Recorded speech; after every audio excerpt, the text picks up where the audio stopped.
Adam Callahan never expected a single moment to change his life. He certainly didn't expect it to happen on a warm Saturday afternoon at the Maple Ridge Neighborhood Charity Festival, a place he'd attended every year since he was 10. The event was the same as always, white tents lined up along the park's walkway, kids running toward the cotton candy stand, neighbors reunited after months apart, but something in the air felt different. Maybe it was because he was older now, or maybe because he had returned home from college feeling more uncertain about his direction in life than he'd ever admit to anyone. He had volunteered, like always, because that was easier than explaining why he didn't want to join his college friends on their weekend road trip. The quiet of Maple Ridge was comforting in a way the noisy dorm hallways couldn't be. Adam had just set down a box of folded tablecloths when he noticed Mrs.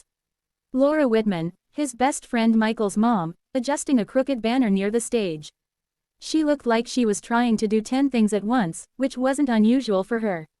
She had always been one of the most active community members in Maple Ridge, the kind of person who remembered every birthday and brought meals to neighbors who needed help. But today, something in her expression didn't match the energy around her. She looked tired, not physically but emotionally. Even from a distance, Adam could see the difference. Her smile was gentler, not as bright, her movements slower, not from age but from something heavier. He walked toward her, waving as he approached. "Need a hand?" Laura turned and smiled, the kind that held both warmth and exhaustion. "Adam, I didn't even see you there." "Yes, actually, this banner doesn't want to stay straight." He reached up easily and adjusted the corner she couldn't reach. "There, straight as it'll ever be." "That's perfect," she said, stepping back to admire it. "Thank you. I swear, this event gets more complicated every year." "It's good to see you," Adam said honestly. "Is Michael already here?" She shook her head. "He's still in Chicago with his internship. He wanted to be here, but his supervisor scheduled a mandatory project meeting. You know how these things go." Adam nodded. "Yeah, he told me he's been really busy." Laura didn't answer for a moment. Her eyes drifted toward the families gathering near the game booths, parents laughing with small kids, neighbors hugging each other. "It's strange," she finally said quietly. "You spend years wishing your kids would grow, succeed, live independently. And then they do, and suddenly you miss the noise in the house." She laughed softly as if embarrassed by her honesty. Adam felt something tighten in his chest, not sadness exactly, but recognition. His own parents had felt that when he left for college, even though they tried to hide it. Before he could respond, the festival speakers crackled. An announcer cheerfully reminded everyone that the community dance portion would begin in an hour. Adam glanced back at Laura. Something told him she didn't plan to dance. Which was a shame. She had always loved dancing at these events when he and Michael were younger.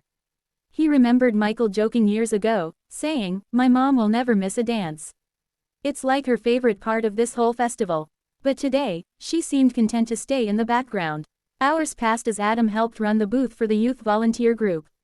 He caught glimpses of Laura helping wherever she could, lifting coolers, assisting toddlers who dropped their ice cream cones, consoling a crying child who had scraped his knee. She was giving everything she had to make the event run smoothly, but she never paused to enjoy any of it. By evening, when the dance lights turned on and music filled the park, families and teenagers gathered at the open area illuminated by warm string lights. The atmosphere felt magical. Soft jazz played first, then gentle acoustic music.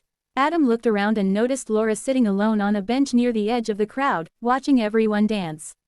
Her hands were folded in her lap. She smiled at the sight of others dancing, but the smile didn't quite reach her eyes. A thought came to him, simple, impulsive, but kind. He walked toward her without thinking too hard about it. "Mrs. Whitman," he said softly. "Would you like to dance?" She looked up, surprised, her eyes widening slightly. "Oh, me? Yes," he said with a sincere smile. "You've been working all day. You deserve to enjoy the festival too." For a moment, she hesitated. Then she laughed, the kind of laugh she hadn't used all day, full and genuine. "Adam Callahan, you are far too sweet." He extended his hand. She looked at it, then at him, and something changed in her expression, something grateful. "All right," she said. "Why not?" As they stepped onto the dance area, Adam made sure to keep the tone friendly, respectful, and light.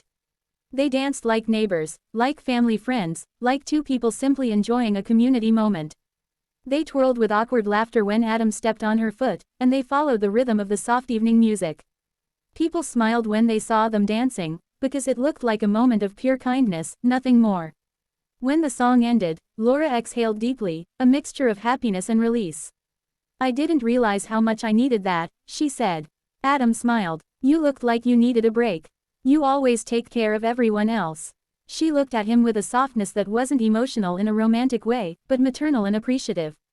Thank you, Adam, truly. They walked off the dance floor and found a quieter area near the gazebo. For the first time that day, Laura looked relaxed. It's been a strange year, she said, sitting on a bench. With Michael away, and work being stressful, I guess I felt a little alone. Adam sat beside her. You're not alone, Mrs.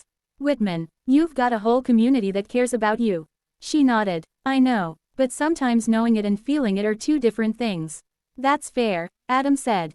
But moments like today, they matter. She looked up, her eyes glossy, but not from sadness. From gratitude. Hours later, the festival closed with a speech.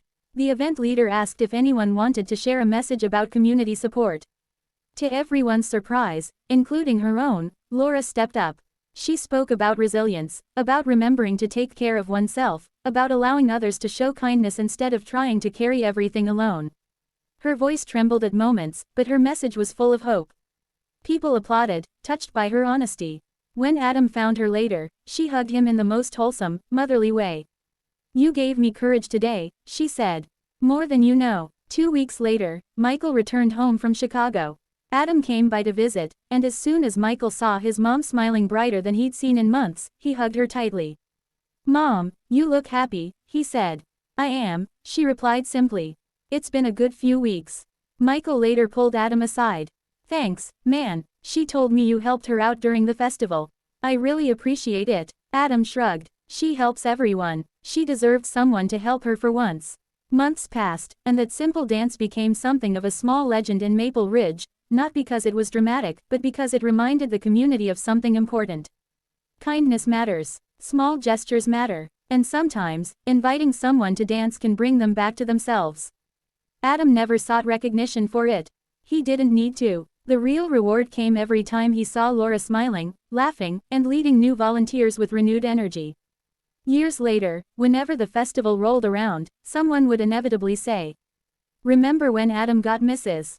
Whitman to dance? That night changed everything." And it had, because one moment of kindness often does.